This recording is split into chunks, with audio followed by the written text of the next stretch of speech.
Introduce yourselves. Explain. All right. So we are live. Almost live.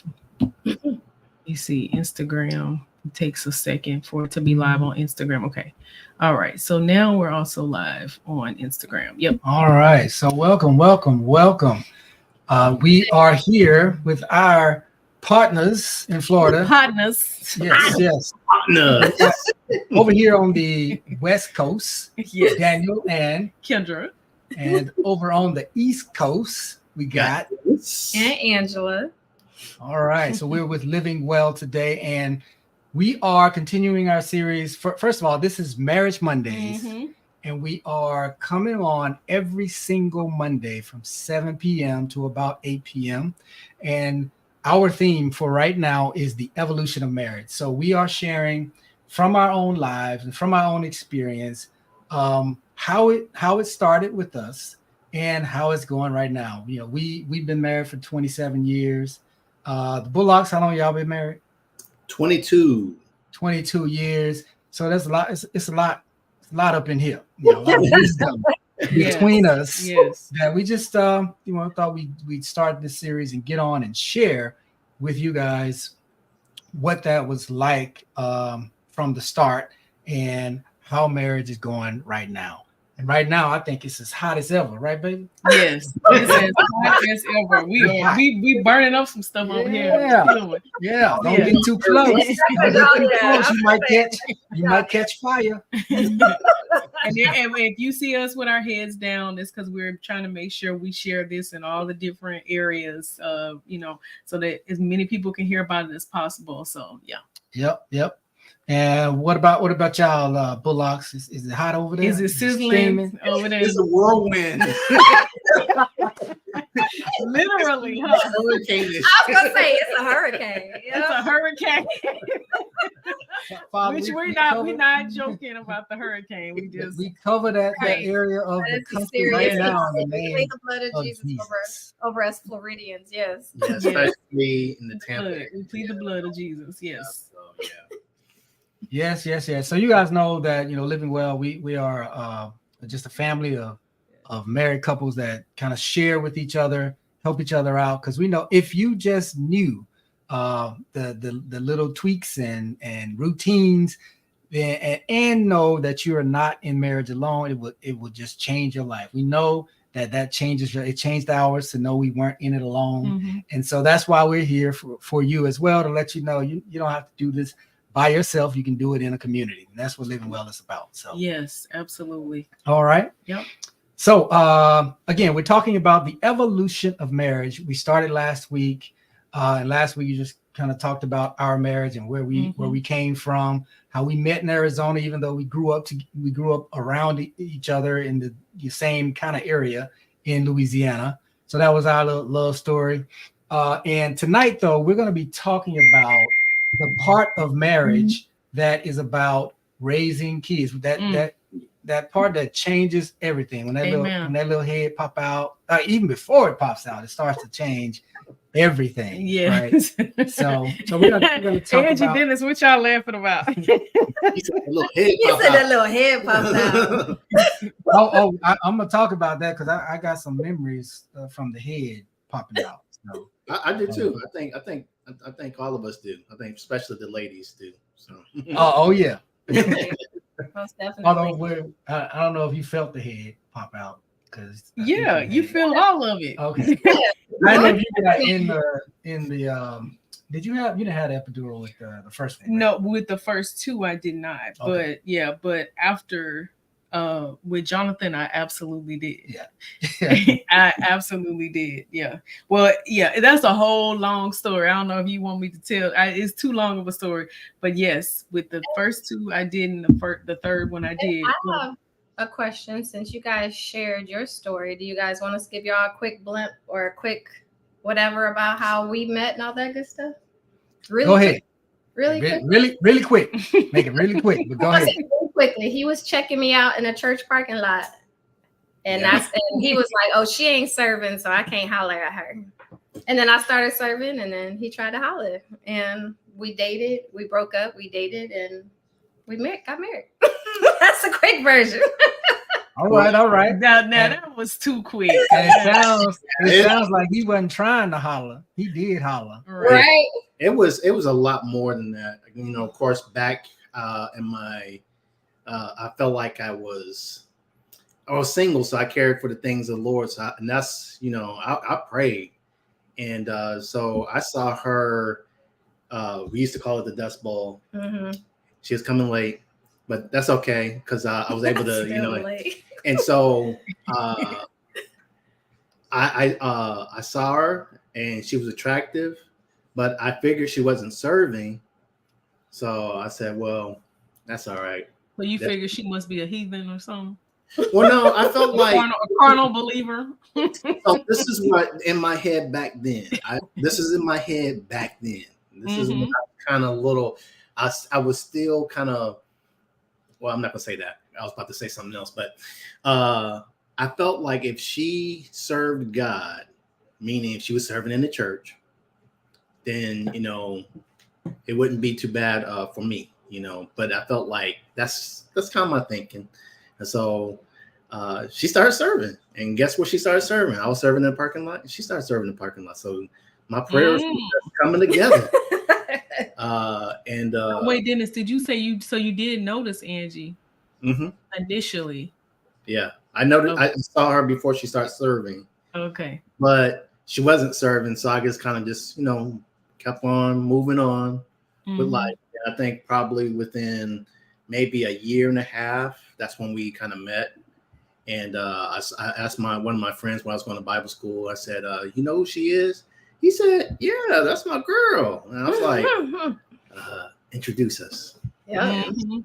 And the rest is history. The rest is history. And so 22 years later. Yeah. 2 years later. That's been good. Like our joke this year is 22 years. And I guess it's not a joke, but when we say it, we usually try to make it a joke. Is that we still like each other. We're like, it's 22 years and I still really, really like you. Like you still cool people. Like you still enjoyable, you know? You said the magic words in marriage. If you like your spouse, and it changes everything. Sure does. Not only love you, but I like you. Yeah. Come on now. Yeah, that makes such a big difference. We had a good friendship. I think one of the things I tell a lot of people when we were single, going out to eat became something that for me was just kind of like, it got to be something else than just going to the movies, going out to eat and watching TV. And so I asked the Lord, I was actually talking to the Lord while I was driving in my car. I said, it got to be more than this. And he says, I want you to get a book on prayer, and I want y'all to start praying together. And I went to some Christian bookstore and found this book before I say I do, and they had all these questions. And I was thumbing through it. I said, man, I never asked these questions. I never talked to her about this. And so I changed our relationship. I came and told her. I said, hey, after we get done, we go to church and we hang out with your parents and we'll go out to eat. But the next thing we're going to do is do this, and it changed everything. So yeah, you guys are making me think about let me say this first. So when you're watching this, we would love for you to drop your where you are in the comments. Let us know that you're listening. If you have questions, you can feel free to drop them in, but we're just going to keep talking. And if you're watching on replay, just let us know you're watching on replay. Yeah, just let us know you're watching on replay. But so we went to Siobhan and Lakeisha host their First Comes Love marriage event this past weekend. So this was their 8th year. Congratulations to them. And it was absolutely beautiful, and we had a wonderful time. We sweated out our clothes. Wow. We danced for 2 hours. Yes, on a Saturday night. But I mean, it was so great. It was a lot of biblical teaching on marriage and relationships. It was just a really beautiful event. And so, but one of the speakers, which made me think about the two of y'all, they talked about communication, which immediately made me think about the two of you, because you've done a workshop for us about communication. They talked about attachment styles, but something that they talked about that I thought we should talk just a little bit about is like when you guys first started dating, I think what's so different now about the process of getting to know each other is we get to know each other, we got to know each other over the phone or in person, but kids are doing a lot of texting, or not just kids, but adults as well. They're trying to learn each other through text messages. And that's really hard. There's so much you miss out on communication wise when you're trying to get to know each other over text message, right? And so I just would love for y'all to talk even just a little bit about the importance of, even if you think back to when y'all were dating, what communication looked like, then maybe it would probably look different like for our kids. Can I say this really quick? The one thing I love, well, there was a lot of things I liked and loved, but the thing I loved about him was, I was coming from the world. I got saved. Now I'm trying to date the church way, right? And even other people I had dated, it was just kind of like, we just, he literally gave me direction. It was kind of like, okay, like I would just like to get to know you a little bit better. Would you be okay to go on a group date? That was very safe. Like, sure, not a problem. He didn't even ask me for my number. He was just like, would you like to go out to eat? Not eat. I think we went bowling or something like that with a bunch of people. And then the next thing was like a regular date.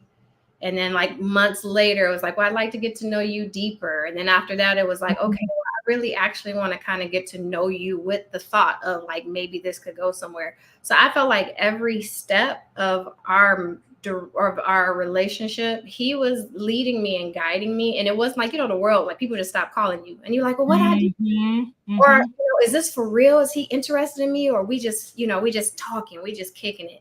So that's one things that, hey, Lakeisha, one of the things that I really loved about him, because when I was dating men in the world, I was always guessing, like, where is this going? Is this going anywhere? Do you really like me? Almost like that El DeBarge or his Switch song. Do you really care? It's like, but no, man, but that kind of thing. I was always I'm a grown man, like when I grow man, but you know what I'm saying? So I really appreciated that. And I'll let you say what you're supposed to say. Oh, no, I was just going to go back to when you talk about communication, that's what you want to communicate is direction. Now, let me say this.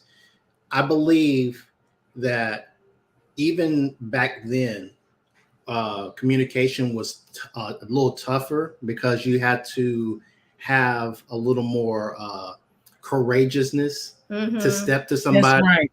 And you had to, ain't nobody dropping in nobody's DMs in the 90s, baby. Like, it wasn't like that. Yeah. But today, we got technology. So I think the same thing still has to apply, meaning I have to be open-minded. I have to be open to doing something different than I'm not, or as we say this, stepping out your comfort zone. And so this is what people today, in today's time with technology, you got to step out your comfort zone. You might have to do something, be open to do something a little different. Like maybe instead of talking or texting, maybe do virtual type of dates or something like that to get to know somebody. Being open-minded to do that. So I don't think it's a lost cause. I just think you just got to change the direction or change something new that you're doing. But I will say, to me, talking to somebody in person, there's so much you get. You get body language. You get eye connection. Yes. You know what I mean? You get tone. You decide if they smell good. Yeah, like you get tone. Do they smell good? All five, going back to all 5 senses, huh? Right. But I mean, hey, if they funky, that's like you know what I'm saying? So to me, well, for example, right now my job is working on a mental health initiative, and we're working on a project about the loneliness pandemic.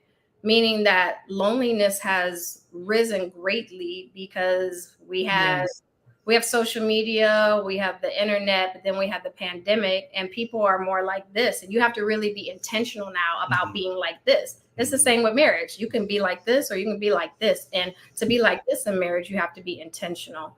And so I think, like, of course, you know how people say, like, if you're dating and like they live in New York and you live in California, it's hard. Long distance is hard. It's the same if I'm in your DMs versus text. Like I can learn you, but I'm not. It's only so much I'm going to learn. So to me, I'm always going to scream, in person, getting to know them, hearing their voice, their tone, that eye connection, all those things. To me, it's communication. It's extra communication. And I guess every situation is different, and you just gotta learn how to be open and be creative too. I think as you go longer in your relationships, you figure like, well, we talked about everything, but no, you're being creative and learning this person at this age. You're learning all the different challenges. Our daughter is about to turn 18. Our youngest daughter is about to turn 18, and so we got a 20-year-old and a 28-year-old about to be 29. And so it's like, are y'all really about to be out the house? No, well, okay, maybe not. But if it was,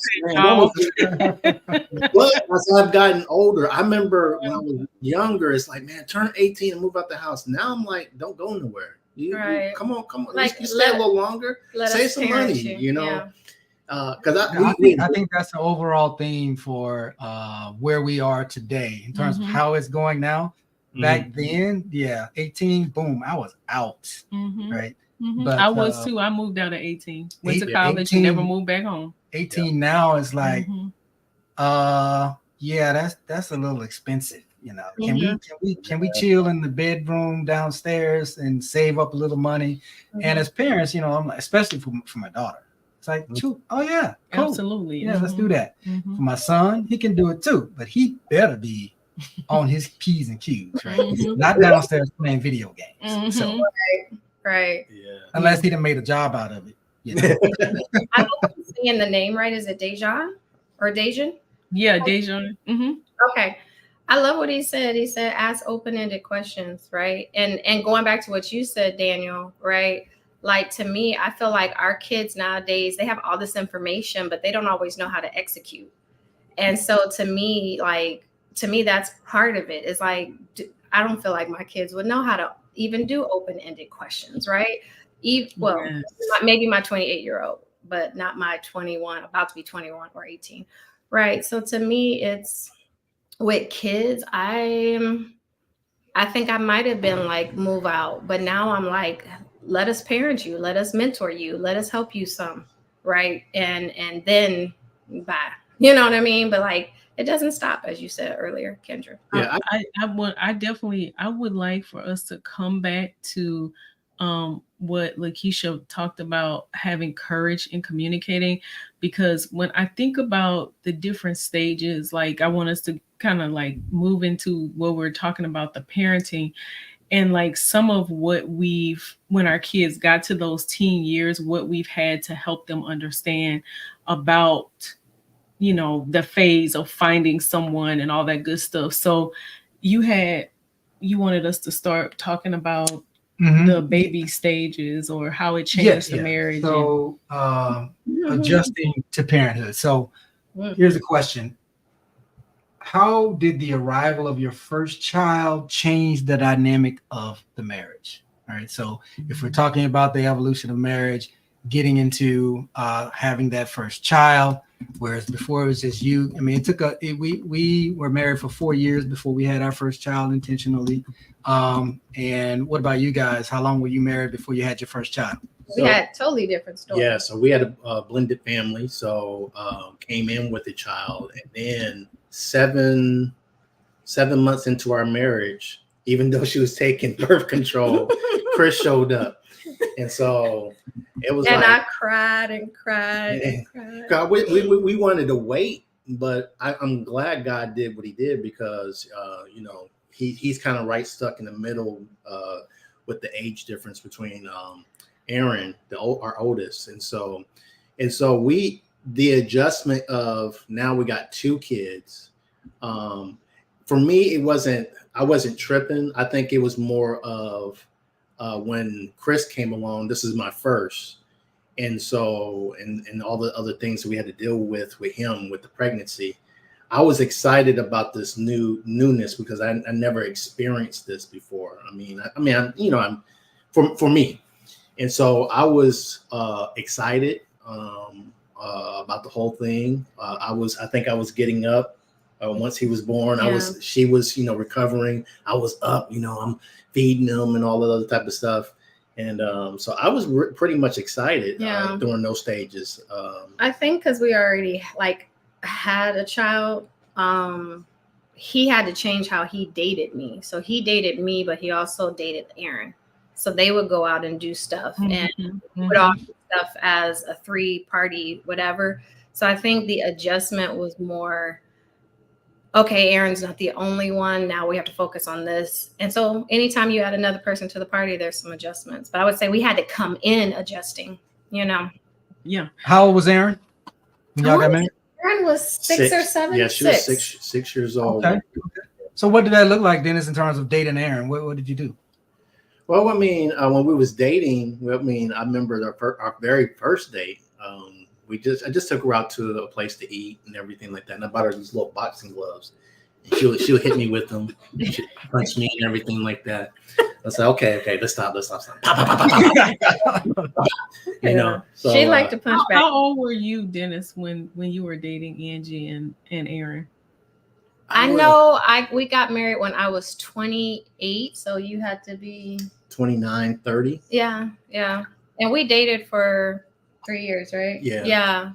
And we dated longer because I had a child. And let me say this too, if any like bodies, like, I don't know, they single, divorced, about to get married again or whatever. For me, it was like, let me make sure I'm comfortable with him before I just give him my child. You know what I mean? Or before I give him access to my child, let me have my family check him out. My parents check him out. My brothers check him out. How well do I feel comfortable?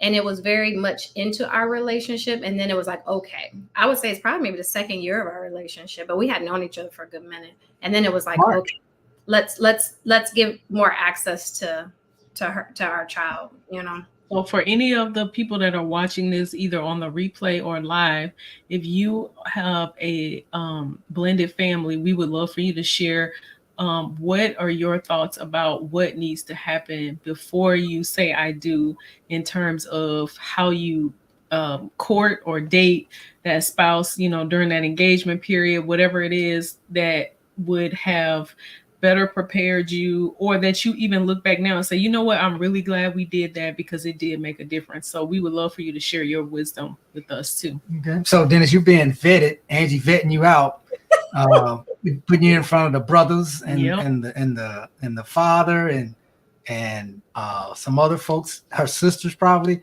So what were you going? What was in your mind during that time? Oh, she got multiple brothers and one.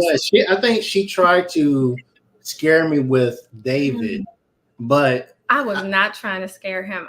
My brothers can be very protective, and so I was just giving him a heads up. Like, look, my brothers can be a little intense, a little time. I think David is the least scary of your 3 brothers, don't you? That's true. I think it was Donnie. I didn't. Andre wasn't. He was living in Arizona at that time because we was living in Michigan. And so I didn't get to meet Andre until we moved out there. Okay.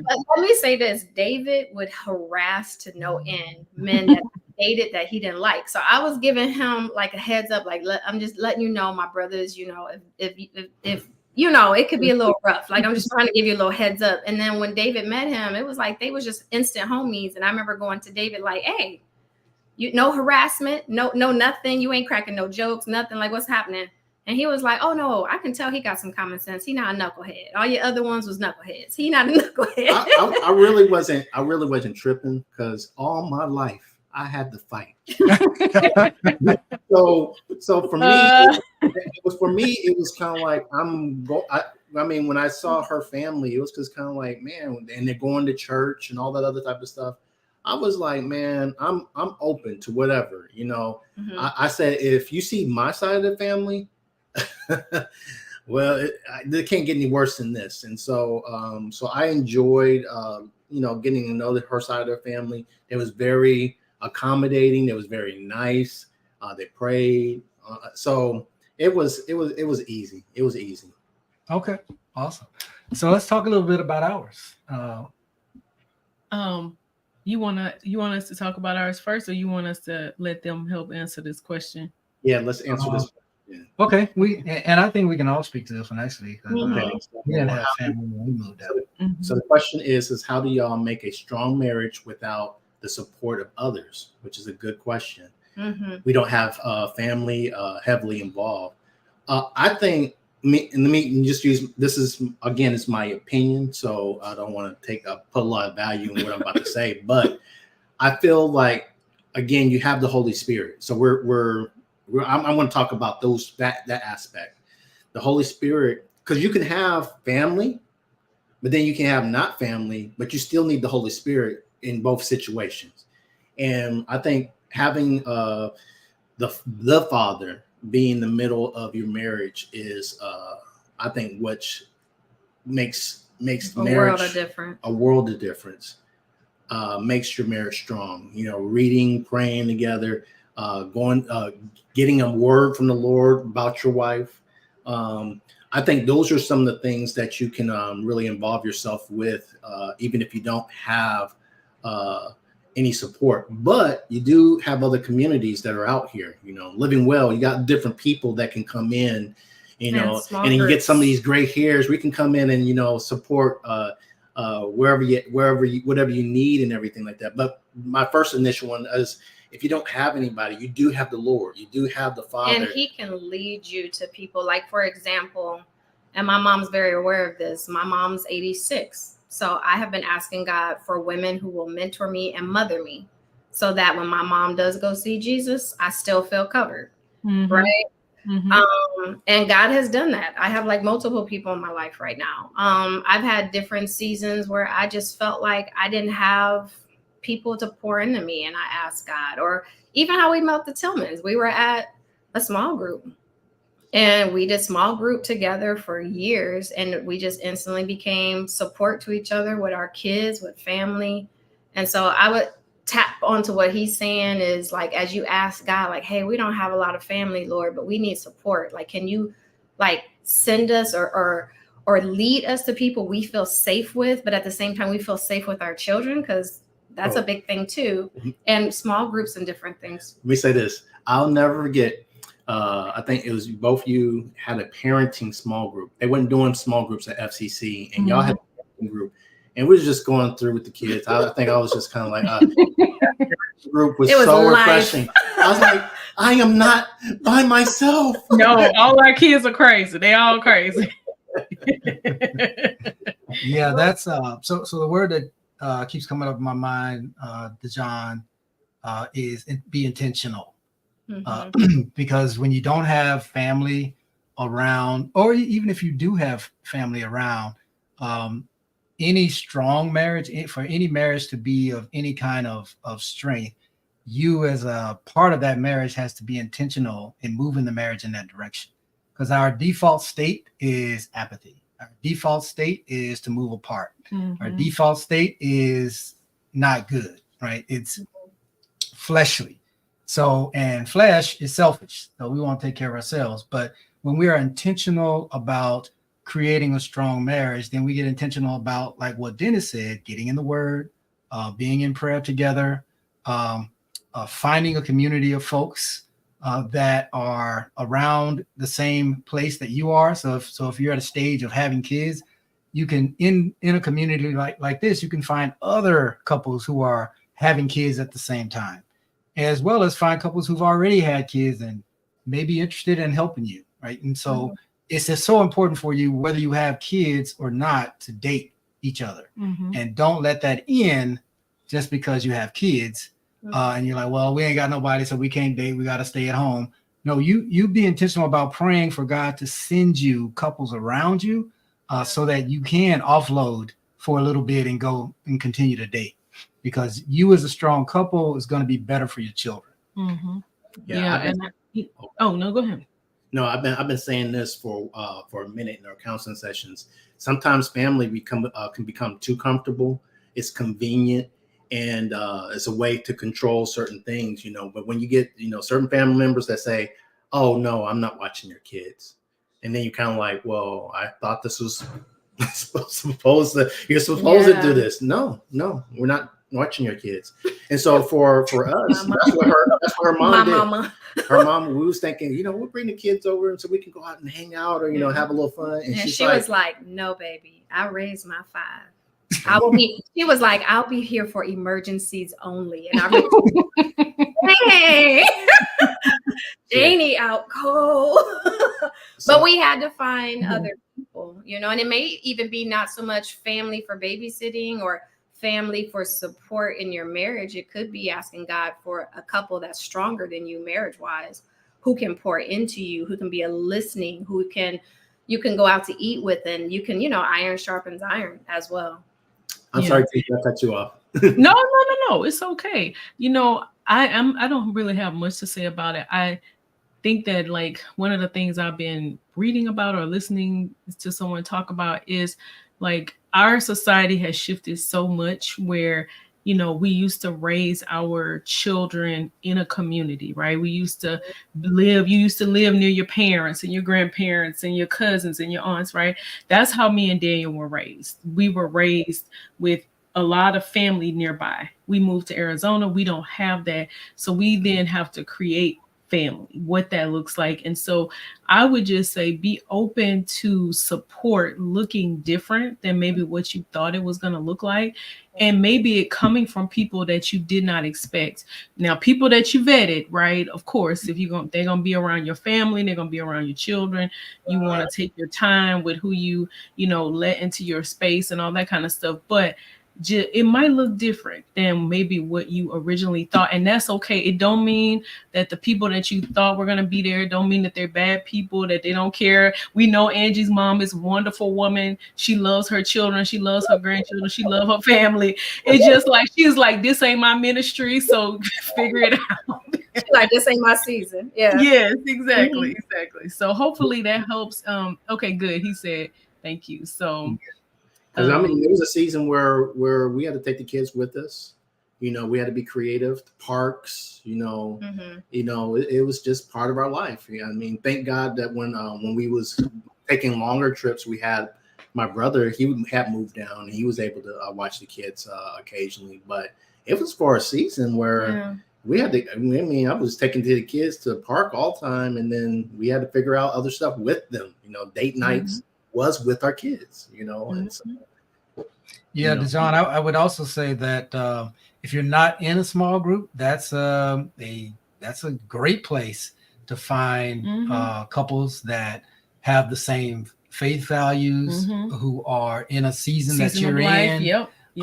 And it was wonderful for us. It was. Right? We wouldn't have made it like through like raising of children on small ages if we wouldn't have had the support of the people in our small group, because they were the ones who helped us babysit our kids. We raised our kids together. So it made a huge difference. You can reach out to us to find a small group, or go on to the Faith Christian Center website, and you can find one there as well, a marriage small group.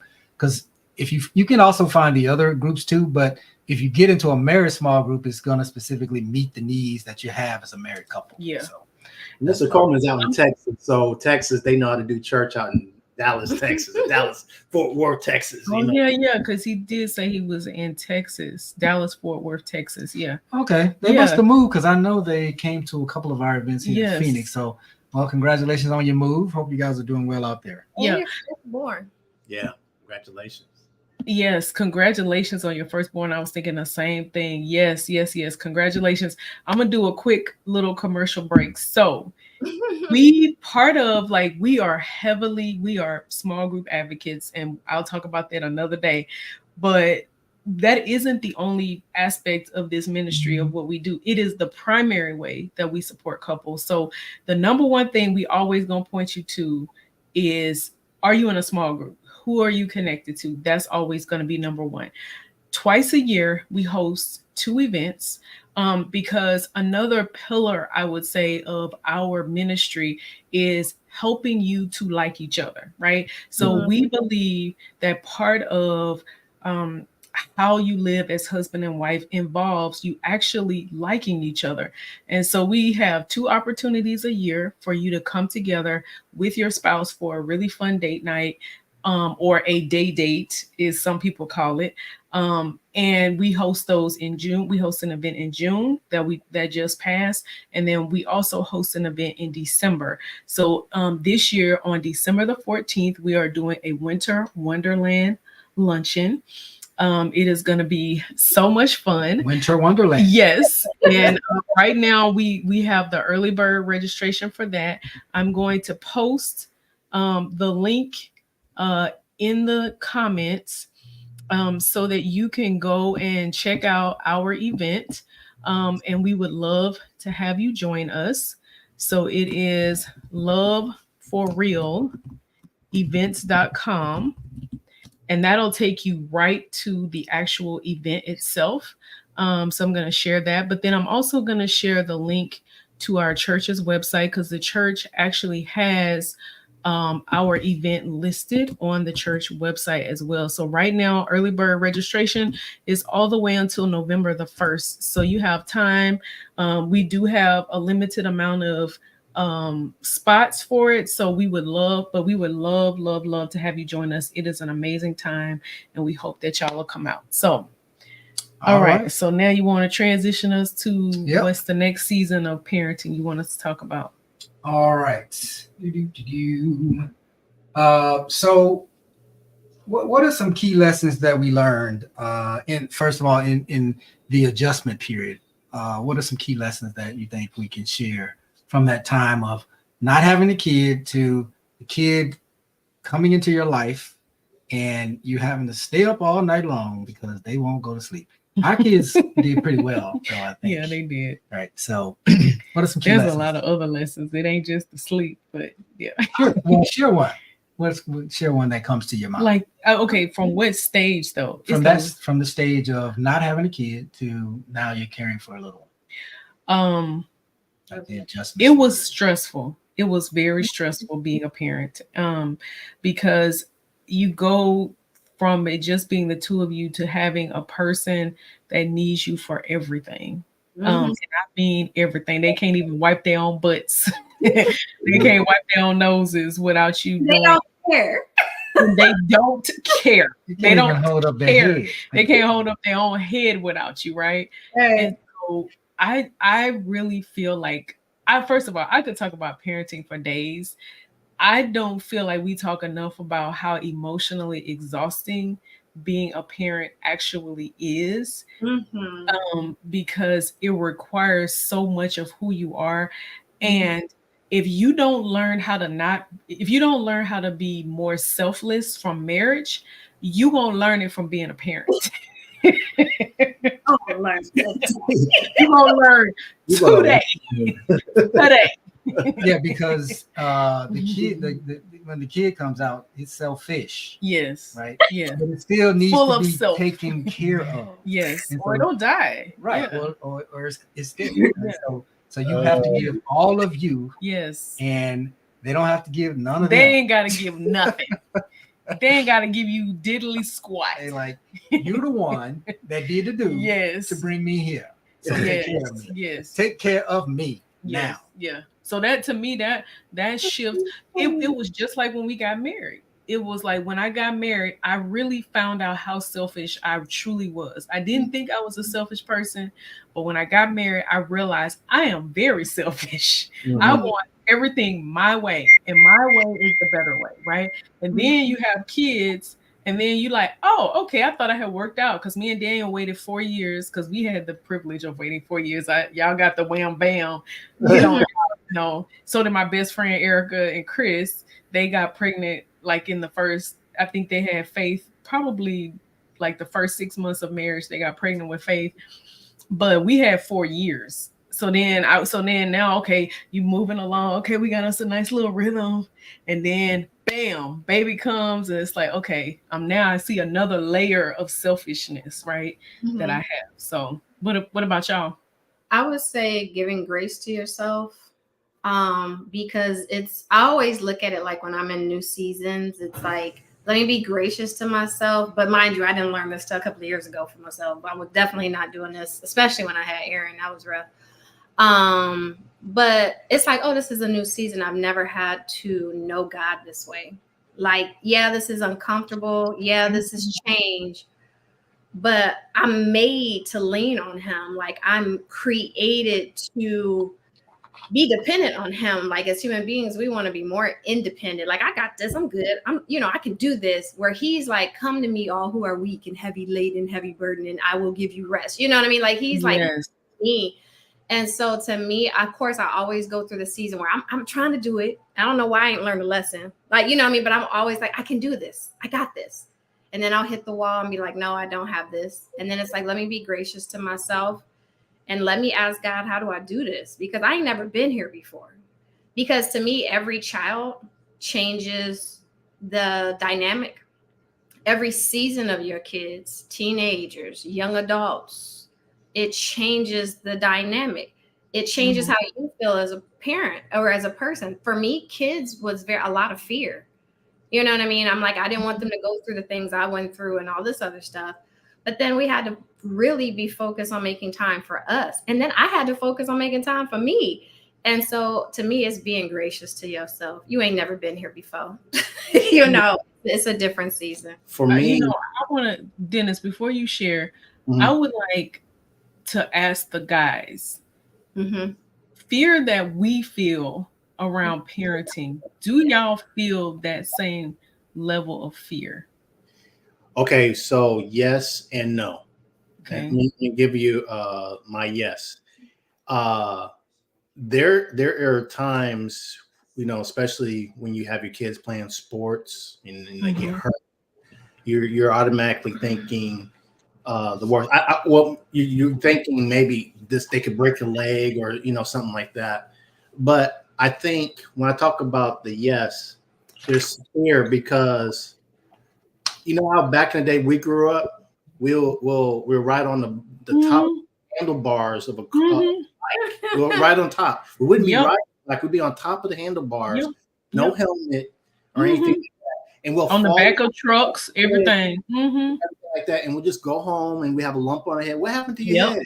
And it's like, oh, and then they just give you NyQuil and you go to sleep. You know, we used to drink water out the water hose and paint chips would be coming out. It was still like, you know, it's so refreshing. So we live in this so hyper conscious, you know, and like there's so much you gotta wear information. helmets, you gotta, you know, so we want to protect our kids because we wasn't truly protected or we kind of got yelled at, and so we don't want to do those type of traumatic things that maybe, you know, we didn't like when we was growing up. So no, I'm not gonna whip my kids. I'm not gonna yell at them. I'm not gonna do all that other type of stuff. We whipped ours. Well, yeah, we you know, I would tell them. I'll say, listen, I'm only give my kids 3 hits. I'm gonna give you 3 hits, and then they will wow out so much that I'll be over there laughing because they was wilding. No, daddy, I would do everything. I mean, it was just, I mean, everything. Well, anyway, so yes. But the no part was, you know, I got comfortable in being uncomfortable in this transition. And so there was just times where you just had to just make things happen. And, you know, hey, you know, the kids to throw up on your shirt, you just wipe it off, you know, kind of do all that type of stuff. I gotta keep it moving. And I think sometimes for me as a male, that was my POV, my point of view. It was just keep it moving. You know, we gotta get to B now. Where we're at A, we gotta get to B. And I just got comfortable in being uncomfortable during that young kid stage, you know. Oh, we got to go to the store. Oh, we got to put them into their car seats. Yada, yada. It was just, oh, well, you know, we just got to do what we got to do.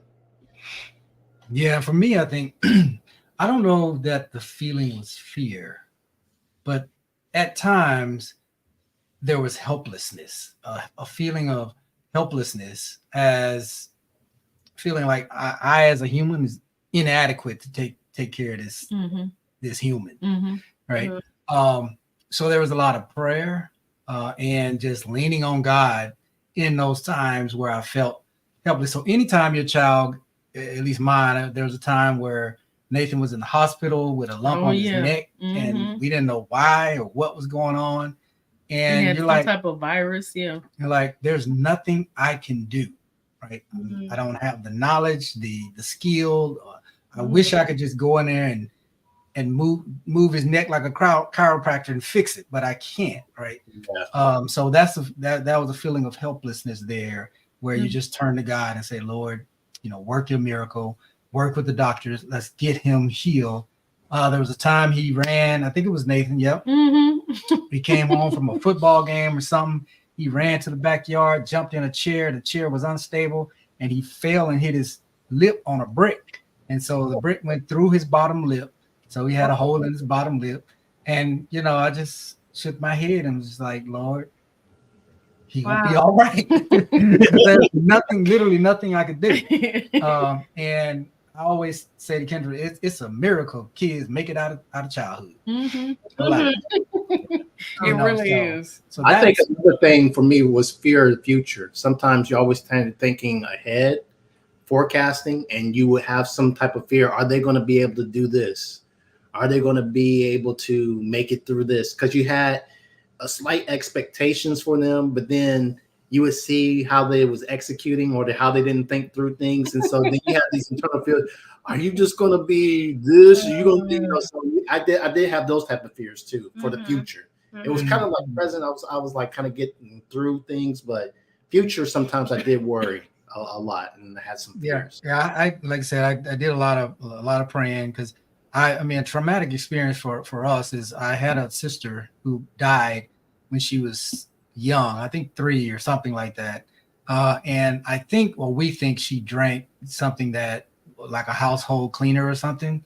And just having that trauma, I didn't have that memory because I didn't remember her doing it, but my parents told me about it.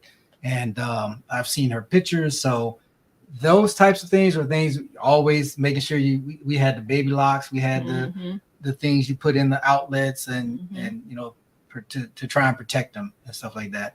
I still remember a time we found out Nathan was allergic to nuts. He was in the kitchen cooking with us and he put his hand in some hazelnut flour and put it on his face and swole up. And it was another one and like not something else.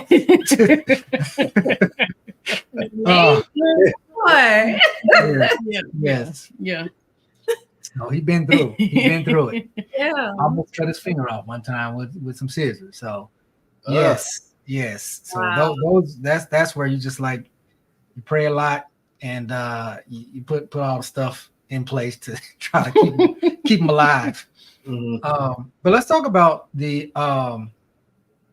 adjustments as they're getting older.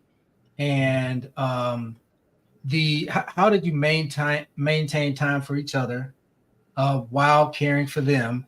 And because Angie, you kind of talked about this a little bit, making sure you had time for yourself. And I got a particular story I'll start and share from us. I know Kendra said one day she was like, I need help.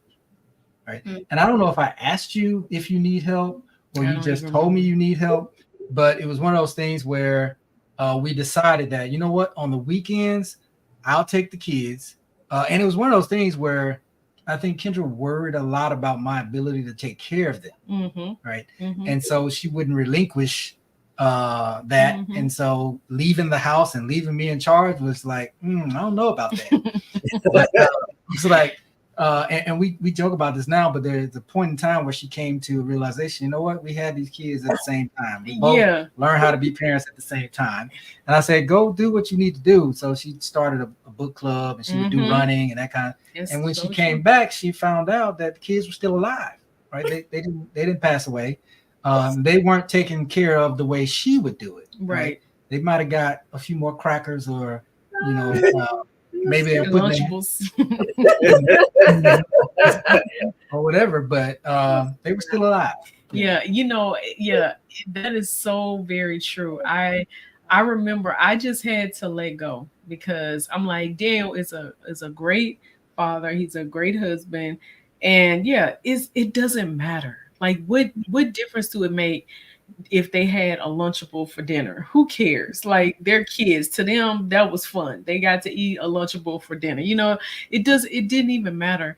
I do want to recommend, like, there's a book, and this is not a spiritual book. It's not written by a Christian author, but I tell you, it's in the business section of the bookstore, but I feel like it should be in the marriage section.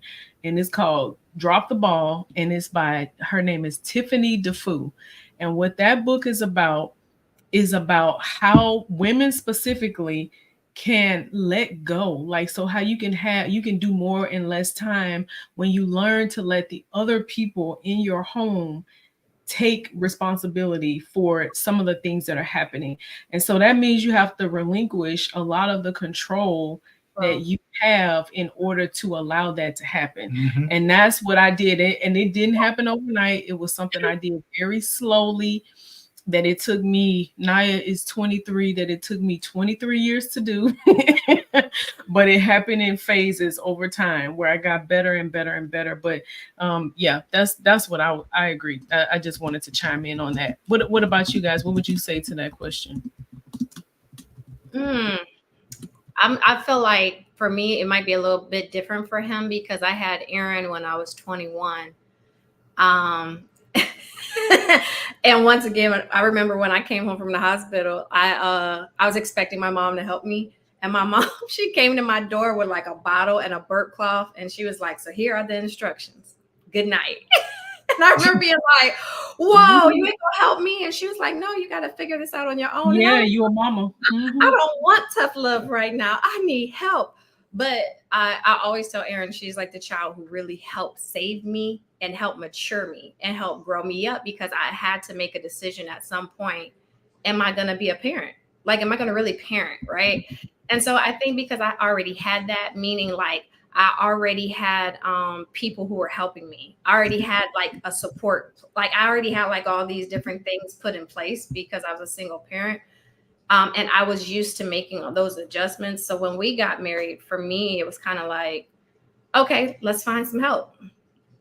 Let's get some babysitters. Let's do this so that we can still doing stuff. And then I think we just switched it, you know, if my memory's correct, like as different things came and changed, we just made adjustments.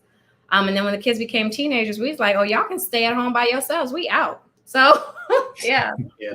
I think because of my upbringing, I was my younger brother, Lawrence. I took care of him I watched him a lot, and I was one of those latchkey kids. So I was letting myself in at a very early age. So I was pretty responsible. So when the kids had something to do or something like that, I was pretty up on it. It wasn't nothing that I was kind of like, you know, falling asleep and everything like that. Because I was the parent. I was the parent that would watch everything. So when they were in the, so that's probably the fear part. Maybe that's going back to the fear part. So they'll be in, what's the one? Ross, when they be in Ross or Marshalls, I'm watching every single movie. I'm like, when they like to go and run under the clothes and everything like that, I know where they were at. I'll be just sitting there right behind them. And then and as soon as they try to take a step, I said, nope, come here, right here, stay right here, stay. Right now. Yeah. And so I was kind of that while she would go shopping and everything like that. I'm like a hawk watching the kids because, you know, I didn't want nothing to happen to them, or definitely didn't want them making a scene out in public. And so I think we had a good balance. Yeah, I just think like no matter what age your kids are, it's gonna be uneasy for a minute, and it could be uneasy, especially teenage land. It could be uneasy for a good minute, right? But I feel like kids have helped my faith grow. That's the best way I can say, because I and still to this day I worry, or I have to release my kids and be like, okay, Lord, they're yours. You know what I mean? And that's a good thing. I really believe that's a good thing because I learned, you know, we could talk about what, you know, your kids did and everything like that. I'm pretty sure we done some crazy stuff when we was teenagers. But I think the education about you, you know, how they changed you and learning about them. I think they mature the crap out of you and they trigger you too. Yeah, so you gotta grow. But the one thing I learned from her, she took the time to find out their love languages as kids. So she started kind of praying about them because we were bumping our heads, you know, with some of the time because we was taking things. Well, let me say this: I was taking things personal. You know, how come you didn't clean up your room? Well, you don't love me. It's like, why you going all the way to that one? You know, I started taking things personal. And so she was basically saying, we need to find out their love languages. And she said, I feel like, you know, Aaron's like this, Chris is like this, and Lauren's like this. And when we started really seeing how their personalities were, I was like, okay, I missed it a lot. If I would have took the time to learn their personalities, develop and knowing their love languages, I would probably be a better parent at at that time where they probably needed me, instead of probably taking things a little personal and getting more upset about certain things, I would have been like, oh, this is just how they are, you know? Yeah, so that's a good transition into how has your faith, how has your faith or values played a role in the parenting? And I really like the fact that, because we did the same thing with the love languages. We know at least one kid's love language for sure. Yeah, our son, oldest. If you don't get that boy a gift, it's like he's a different person, moping around the house, and it's like, wow. Because I'm not gifts is not my love language, so I can be real quick. I ain't getting that. You ain't getting that, and that will hurt his feelings, right? And he'd be kind of hurt from that. And I just realized, through conversations with my wife and seeing his reactions over the years, how important or how much of that is his makeup. Yeah. So talk about if you have a thought around, how your faith and values played a role in parenting. Well, I think she brought it up earlier. I think it made us go to God a lot more. I think when we came to the end of ourselves, so to speak, and we tried everything. When we got into prayer, not only did it had us when we were on opposite ends. I wanted to discipline them. I wanted to yell at them. She's like, "No, don't do that. No, you're gonna." Why you're you always gotta do my voice like that? No, don't do that. Don't do that. Just like the little frog we had in the house. She's like, "No, don't kill him." Oh yeah, we'll tell you about that later. But anyway, I think what it did was it drew us closer. And then once we got the perspective that God wanted us, and we came into unity, we came into oneness. I let go of how I felt about it. She let go of how and we came together and we came with a plan. Yeah. And God led that particular thing. He guided us through that. That's the faith that I think that has really helped us in parenting, even to this day with as they got older. I feel like it's different, right? Like when they're little, you got to just figure stuff out and you got to learn how to let stuff go and all that other stuff. But I would say in teenage land and even above, we've had to really just ask God for strategies for our children. Like because I feel like your kids, they go through seasons where they're under attack. Where their self-esteem, their mindsets, who they are, is under attack. And we've seen seasons where we're praying and maybe we're seeing resistance on our kids' side. And so we're like, okay, God, like, what do we do? Because this is your creation. Like, you made this person. And we finally kind of just got to the point where we just started asking God for strategies. And once we started doing that, we really started seeing movement. And I think that has helped my faith a lot. And I would say even with teenage times where we've had some really hard seasons, I remember one time God was just like, you're just so afraid. Like, you're very, very afraid. And I can feel it. And he's like, can I get your faith? And I remember him telling me, I'm with them when you're not. I'm a better parent than you will be on any given day. And I see their heart when you don't. And so, can you trust me? Are you willing to trust me? And so to me, I've had some really key moments, I would say, while raising these kids. Haven't been perfect at all. I'm sure if you talk to them, they'll have a lot to say about that. Especially with me. But to me, there's been some key moments where I just felt very lost and didn't know what to do and very afraid. And God came through. So it's really helped me. That's why I said earlier, my kids have helped my faith grow. Yeah, we have a similar story in that a lot of times when we attend marriage convention or conference or retreat, some of the message that would come through would be like, we cool, but it would make us think about our relationship with our children and how we need to go address that. And so the word of God would really be ministering to us about how we relate to our daughter or how we relate to our son. And that's been a reoccurring theme. Yeah, right? It has. Because I think in general, relationships work the same, right? Whether you're talking about a spousal relationship, relationship with the father, or relationship with your child, right? Similar principles, communication, conversation, how you have a conversation with your child without causing their self-esteem to be demolished, right? Yeah. And a lot of times it's tone or how you talk to them. The word of God is many times just kind of minister to us, via the scripture or via a word from the pastor or from a conference that we can take and apply to their lives. Mm-hmm. Like be slow to anger, because your kids can push your buttons. They have pushed mine at times where I'm like, who is that person? Right? I don't yell. I don't throw things. I did then. No, you didn't. You ain't never threw nothing. I have thrown something. Have you? You ain't. You remember the time I threw Naya's bag? What did you throw it at? I threw it at the wall. I didn't throw it at her. Oh, okay, got it. Yeah, and then you walked out of the room. I remember that. I remember that. Yeah,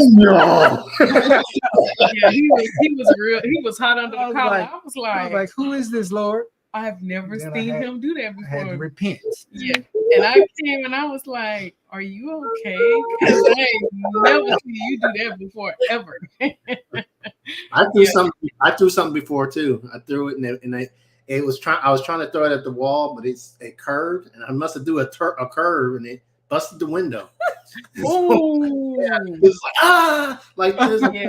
Yeah, and then that brings you back into reality real fast, don't it? Yeah. So I have enjoyed this conversation. I wish we could keep going. I'm telling you, I could talk for an hour about the growth, at least an hour about the growth that I've gained through parenting. But we're gonna end it here. We're gonna end it here because we said we won't go more than an hour, right? Mm-hmm. Sure. And so we'll be back next Monday, and we will either continue this conversation about parenting or we'll have a different topic. The third Monday of this month, we'll have prayer. So, Angie, do you know what our topic for prayer is for the month of October? Do you know that yet, or? I figured since we were focusing on this, that we would just go on with this focus for prayer. Okay. All right. So not next Monday, which is the 14th, but on the 21st is when we have prayer. But we hope you'll come back each Monday and join us as we have our Marriage Mondays.